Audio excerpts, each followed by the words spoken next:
बरा खाइबा को काहाको भल न लगे।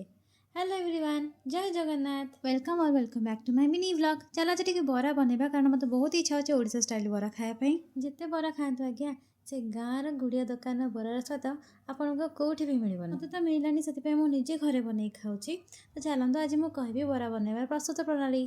तो प्रथम किसी बिरी आउ कि अरुआ चाउल को भलसे दरदरा पीस कर बाटी ना, पूरा प्लेन बाटवानी, ताकू भलसे किसी समय फेणी दबा हाथ में। देखिए किसी समय पर से हाथ को टे हाल्का लगे। ये अदा और कंचा लंका छेची पकई कि कटा धनिया पत्र, कटा होता पिज, जीरा आउ अल्प किसी लुण और अल्प टे खाइबा सोडा पकईकि भलसे सब मिसई देती।